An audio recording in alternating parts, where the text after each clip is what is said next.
Et salut à tous et bienvenue dans cette nouvelle vidéo. Aujourd'hui, je vais vous montrer comment vérifier l'état de votre RAM avec le test MUMTest 86+. Avant de commencer, quelques petites précisions. Déjà, quels sont les symptômes d'une RAM défectueuse?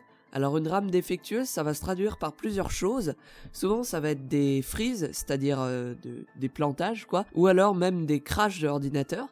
Souvent pendant une grosse activité assez gourmande en ressources. Et ça peut être aussi des redémarrages intempestifs, c'est-à-dire ça redémarre d'un coup sans raison, le refus de booter, de démarrer, ou éventuellement des écrans bleus, des BSOD. Donc dans chacun de ces cas-là, je vous invite grandement à utiliser ce fameux test MUMTest 86+, qui s'utilise assez simplement, vous verrez, en fait il n'y a pas grand-chose à faire, hein, il suffit de le lancer et après on attend un bon moment et il vous dit le résultat. Donc il y a plusieurs moyens de se servir de ce test. Souvent il est très présent dans les CD de boot, on appelle ça, vous savez, c'est les CD qui sont sur un OS assez rudimentaire qu'on se sert pas mal pour du dépannage. Donc on démarre dessus et après ça nous sert à utiliser pas mal d'utilitaires. Donc souvent il est là-dessus. Il est aussi tous ceux qui ont des dual boot, menu grub, il en contient un. Et enfin il est téléchargeable sur internet. Donc passons au tutoriel en lui-même. Donc pour utiliser MUMTest 86+, il va vous falloir un support bootable, c'est-à-dire un support sur lequel l'ordinateur puisse démarrer à la place de votre système d'exploitation. Donc pour faire ça, on va aller dans la description. Dans la description, il y a un lien, télécharger MUMTest 86+. Donc ça va vous donner une archive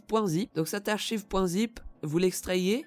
Et dedans vous trouverez une application, donc MUMTest 86+. Vous lancez l'application et là vous allez devoir sélectionner une clé USB. Alors faites très attention au préalable, cette clé USB, vous sauvegardez tout ce qu'il y a dessus sur votre ordinateur parce que elle va être formatée, effacée. Vous sélectionnez la clé USB qui vous convient, vous cliquez sur Next, I agree, voilà, et puis vous lancez l'installation. Donc ça va pas prendre très longtemps, hein. Et une fois que c'est fait, vous cliquez sur Terminer et vous pouvez éjecter la clé. Maintenant, on va redémarrer l'ordinateur pour passer sur MUMTest 86+. En fait, je viens de me rendre compte que j'avais même pas expliqué l'intérêt d'un test bootable comme celui-ci, plutôt que d'un test juste en .exe qu'on ouvrira sur Windows. En fait, c'est simple.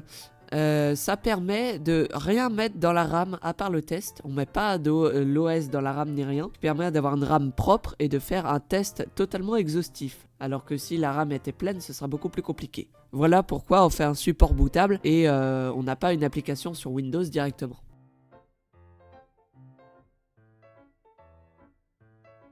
Donc, on se retrouve devant mon PC, c'est la troisième fois que je fais la vidéo, donc j'espère que je vais y arriver cette fois, parce que à chaque fois je m'embrouille dans ce que je dis et tout, c'est n'importe quoi, je suis super crevé là, je sais pas pourquoi.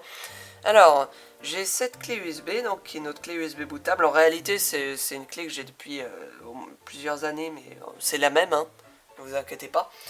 Donc, je la mets dans l'ordi, éteins l'ordi, hein, pour l'instant. Je suis désolé pour ceux qui savent déjà faire, mais je vais être obligé d'expliquer comment on fait pour booter sur une clé USB. Donc maintenant que je l'ai inséré dans la prise de l'ordi, je vais allumer l'ordi et sur l'écran de démarrage, le premier écran que vous avez, qui est donc l'écran du setup du poste en fait, vous aurez affiché quelque part, forcément, hein, c'est toujours affiché, une touche de boot. Le boot menu, ils appellent ça. Souvent c'est F11 sur ASRock, F12 des fois, F2, voilà. Mais regardez bien quelle touche c'est, hein. N'essayez pas toutes les touches parce que vous allez faire des conneries sinon. Alors, j'allume, voilà, j'ai l'écran et en bas à droite, voilà, boot menu F11. Donc on va arriver sur le boot menu, voilà, je suis sur le boot menu. On va sélectionner notre USB, donc ici, normalement vous avez à peu près tous vos périphériques bootables. Donc ici, c'est votre disque dur, hein. Moi j'ai deux systèmes d'exploitation, c'est normal. Ici vous avez votre clé USB, mais après ça dépend bien sûr des boot menus, hein. Tous les ordi n'ont pas le même boot menu, hein. C'est très important à savoir ça. Donc moi je vais prendre l'USB, voilà. Et donc on arrive ici. Et donc tout seul il va commencer à faire son petit test. Paf. Et voilà, il commence à faire le test. Je suis désolé, je suis un peu dézoomé au maximum. Là je peux pas dézoomer plus, mais j'essaierai de vous montrer ce que je peux. Donc l'interface se compose de plusieurs trucs. Je vais monter, voilà, comme ça.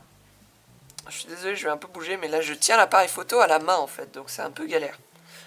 Donc ici vous avez quelques infos sur votre processeur, et donc les trucs qui vont nous intéresser, en gros, c'est ça. Ici, vous avez la température de votre processeur, mais je comprends pas pourquoi ils mettent ça, en fait, puisque c'est un test de RAM, donc je vois pas... Peut-être que ça pousse un peu le processeur, des fois. J'en sais rien. Désolé pour le bruit du radiateur à côté. Alors, ici, s'afficheront les erreurs qu'il va trouver. Ici, vous avez les paramètres du test. Ici, vous avez le nombre de boucles qu'il a fait, parce qu'en fait, c'est un test qui se répète à l'infini. Et le nombre d'erreurs. Donc pour l'instant, 0, puisqu'il vient de commencer. Vous voyez, en haut, 5%. Et donc ici, vous avez le test en lui-même. Ici, c'est la barre de progression globale de la passe, c'est-à-dire de la boucle qu'il est en train d'effectuer. Ça prend entre une demi-heure et 3/4 d'heure, donc prévoyez un petit peu de temps quand même. Et ici, c'est la barre de progression du test en cours, parce que vous voyez, il essaye différents tests en fait.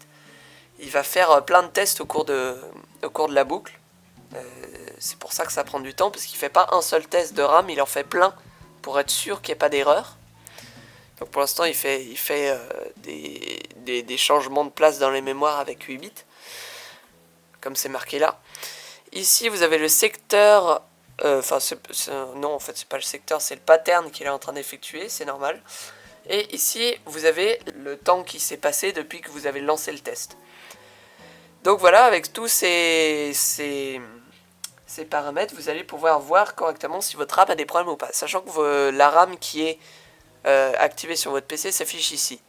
Je crois qu'on peut activer le profil XMP, mais je suis pas sûr, donc au cas où, je vais pas vous dire des conneries. Voilà.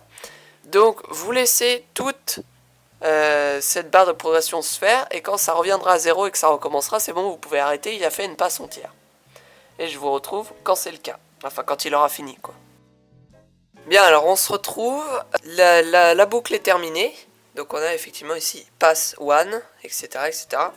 Et ici, il nous dit pass complete, no error, press échappe to exit. Voilà, donc on va le faire tout simplement, échappe. Voilà. Et donc il s'éteint.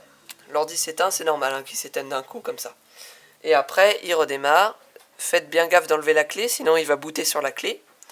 Et voilà, on se retrouve pour la conclusion. Donc voilà, vous savez maintenant vérifier vos paramètres de RAM avec le logiciel MemTest 86+. Maintenant, si vous avez eu aucune erreur et que les problèmes persistent, ça peut être un problème de compatibilité entre la RAM et les slots.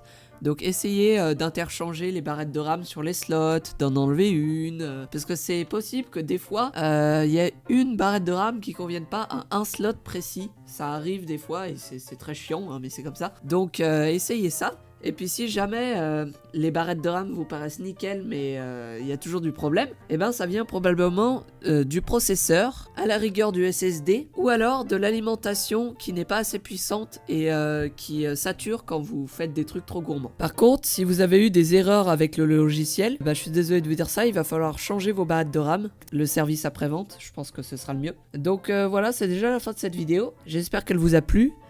Si c'est le cas, laissez un pouce bleu et mettez un commentaire s'il vous plaît, les commentaires c'est très important. Je dis pas ça pour le référencement, hein, parce que de toute façon j'ai une petite chaîne, mais c'est surtout pour avoir vos avis en fait, puis éventuellement si vous avez eu des problèmes ou quoi. Et puis abonnez-vous aussi si vous voulez. Et par contre, si elle vous a pas plu, vous pouvez bien évidemment mettre un pouce rouge, mais s'il vous plaît, expliquez-moi pourquoi elle vous a pas plu et qu'est-ce qu'il faudra améliorer dans les commentaires. Voilà, c'est tout pour cette vidéo, à plus.